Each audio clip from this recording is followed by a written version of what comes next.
umaga atong makauban ang duha sa mga mubida sa bagong Kapuso series nga nakarehas na puso. Ug sayra nato ang ilang mga papel sa maong serye. Let's all welcome Vanessa Del Moral and Claire Castro.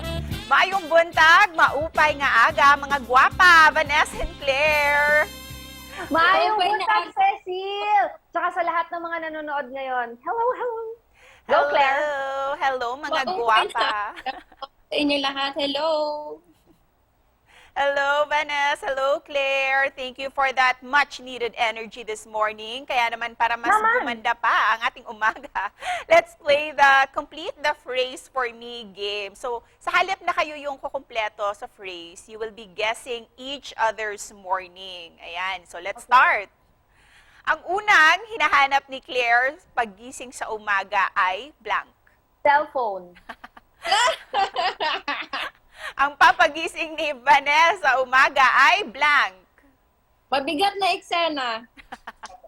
Ang favorite breakfast ni Claire ay blank. Kape. Kape. Si Vanessa ay gumigising alas blank ng umaga. Alas 4. Umaga. And lastly, sina Claire at Vanessa ay parehong blank. Maganda. Oo, Maganda! Of course. Maganda! Parehong gwapa si Claire and Vanessa. Oo. Very true. Certified yan. And thank you so much for being game sa game na yon, Vanessa and Claire. Pero tama ba? Naman. Tama ba yung mga hula nyo sa isa't isa? Yung hula ni Claire sa akin, parehong mali. Grabe, hindi ako gumigising ng 4 a.m. ha. Okay yun. Pag gumigising ako siguro mga 7. Latest na yung mga 8 yan. Kasi pag may baby ka na, ganun talaga kaaga ang gising. Tapos, grabe mabagat na eksena ang anong tawag dito, yung ano nga Ang yung pagising. pampagising ko. Oo, eh. Ayoko nang mabigat na eksena ng pampagising, nakakaiyak, nakaka-stress yung ganon. Ako, tama ba yung hula ko sa'yo? Tama. Tama lahat. Ayan. Mas lalo talaga kayong nakilala pa ng ating mga kapuso. Pero may gusto pa kaming nais malaman from the two of you. Paano ba magmahal sina Vanessa at Claire sa totoong buhay?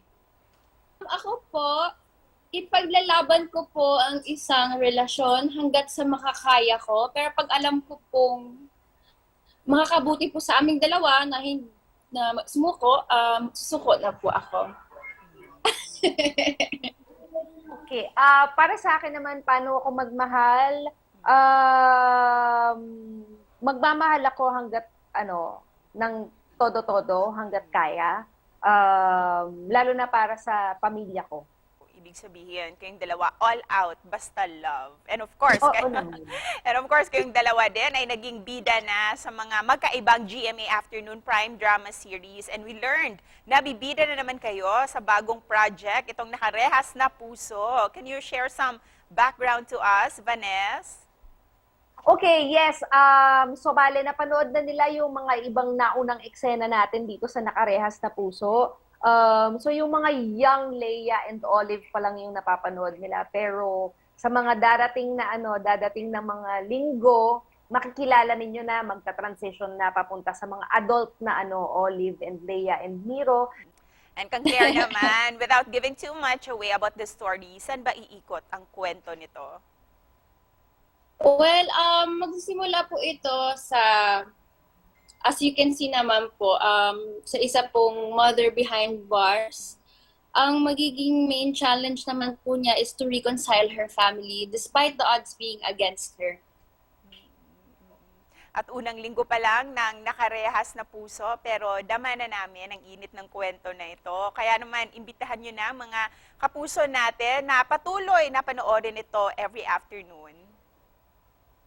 Yes, mga kapuso, napanood na nga ninyo yung unang linggo namin. Ay, nako, iinit at iinit pa yung mga susunod na linggo na parating.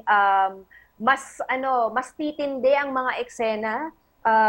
Lahat ng klase ng emosyon ay mapapanood ninyo sa mga susunod na mga araw. And for Claire naman, on behalf sa cast and crew ng Nakarehas ng Puso, ano naman yung mensahe na gusto mong ipaabot sa ating mga kapuso dito sa Visayas? Well, feeling ko po na sinabi na po ni Miss Vanessa na mag-ready po kayo ng tissue tsaka tubig kasi madi-dehydrate po kayo kakaiyak. Tsaka snacks na din, just in case uminit po yung ulo nyo sa mga ibang eksena. But I hope po you continue to support Nakarehas na Puso. Sa GMA Afternoon Prime po siya. Thank you, everyone. Dagang salamat din sa inyo, Vanessa and Claire, at congratulations sa project na ito. Thank you so much. Sobrang thank you, Cecil. And para sa mga kapuso natin dyan, ito lang ang sasabihin ko sa inyo dahil matagal na tayong hindi nagkikita. Gimingaw na ko ninyo. Gimingaw sa minimo, Vanessa. We hope to see you, Vanessa and Claire, dito sa Cebu soon. Yes! Dagang salamat! Thank you! Thank you, everyone. Thank you.